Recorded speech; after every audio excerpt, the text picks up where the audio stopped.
Lovely कुमारी। मैं नेवरा गांव, पंचायत नेवरा, प्रखंड बिहटा, जिला पटना से आई हूँ। तुलसी जीविका स्वयं सहायता समूह की सदस्य हूँ। बाला जीविका महिला ग्राम संगठन की सदस्य हूँ। जब हमारी जन्म 1990 में हुई थी, ठीक जन्म के 6 माह की ही बाद हमारे पिताजी का देहांत हो गया था और घर में मेरे पिताजी और माताजी के सिवा घर में और कोई नहीं थे। जब भाई बहन भी, मैं एक ही बहन हूँ। जब पिताजी का देहांत हो गया था तो माँ किसी तरह मजदूरी करके ही मेरी पढ़ाई और पालन पोषण भी कर रही थी। 2006 में हम मैट्रिक का एग्ज़ाम दे लिए थे। उसके बाद से हम 11वीं में एडमिशन नाम लिखा लिए थे और पढ़ाई कर रहे थे। तो माँ की हमारी काफ़ी स्थिति खराब थी, गरीबी था। उस समय हमारे जो मुख्यमंत्री द्वारा जो चलाया जा रहा है जीविका परियोजना, उस समय नहीं थी हमारे ही। अगर ऐसा जीविका परियोजना रहती तो माँ शायद उससे जुड़ती और उनका आर्थिक स्थिति ठीक होती। जब वहाँ उस समय नहीं था कोई सरकार की योजना, माँ काफ़ी खेतों में काम करती थी। उसके बाद हम लोग का किसी तरह भरण पोषण हुआ और हमारे जब रिश्ते की बात आती थी तो माँ ने नाना जी को बोली मेरे बच्चे का शादी कर दिया जाए। नाना जी कहीं जाते थे, वो भी लाचार थे, कहीं जाते थे तो रिश्ते के यहाँ तो वहाँ काफ़ी ज़्यादा दहेज की मांग किया जाता था, जिससे कि मेरी शादी एक गरीब, अत्यंत गरीब परिवार में की गई। जो कि हमारे जो हम 11वीं का पढ़ाई कर रहे थे, मेरे पति जो थे वो 9वीं की ही पढ़ाई करके उन्होंने छोड़ दिए थे और पटना में एक प्राइवेट काम करते थे, जिनसे उनकी 2000 की मंथली मिलती। उससे हमारा जो घर चलाना काफ़ी मुश्किल था।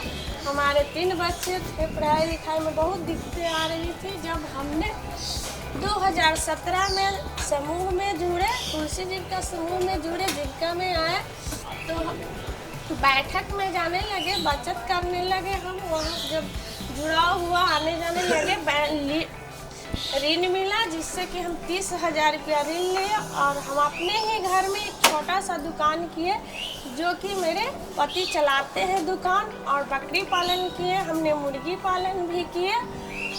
और हमने जीविका में जो हमारी मैम है, बीपीएम मैम है निर्मला सिंह, उन्होंने हमारा 25 का चयन किए।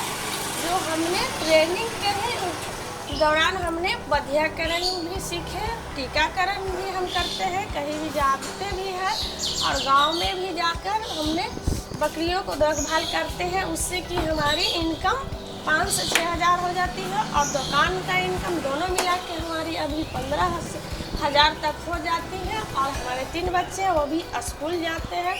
जब हम लोग समूह से होकर वीओ में जाए, वहाँ वीओ में हमारी सामाजिक मुद्दा पर जब चर्चा होती है तो दीदी लोग आते हैं।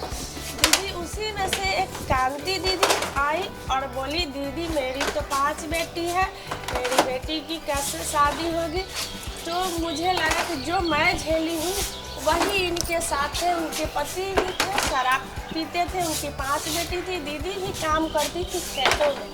दीदी जब काम करती थी, उनकी तो 5 बेटी, उनको तो जो खाने पीने में उनका पैसा खर्च हो जाता था। बेटी की शादी कैसे बिना दहेज के होगा।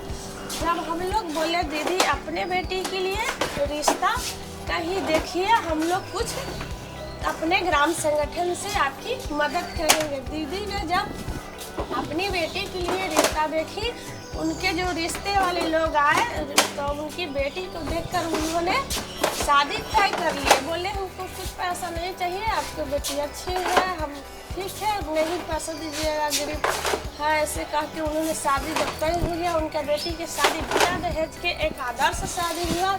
हमारे ग्राम संगठन से उसकी कुछ मदद मिली। हम लोग उन दीदी को लेकर मुखिया जी के पास हम लोग गए, इस बात को कहे। मुखिया जी ने उनकी राशन की मदद की और हम लोग भी ग्राम संगठन से भी मदद की। दीदी की जो बेटी की शादी हो गई, वो बेटी मिलके और दामाद दीदी की अभी तक 3 बेटियां की शादी करा दी गई है। दीदी की बेटी भी बहुत अभी खुश है और दीदी भी बहुत खुश है। अब 2 बेटी और शादी के लिए है और हम भी चाहते हैं, मेरे भी 3 बच्चे हैं, और लिख रहा है, मैं भी चाहती हूँ कि मैं अपने ही बच्चों को शादी करें बिना दहेज के, पढ़ी लिखी लड़की से। मैं भी अपने माननीय मुख्यमंत्री जी को धन्यवाद देती हूँ, जो हमारे जीविका परियोजना से हमले जुड़ के आगे बढ़ने का मौका मिला।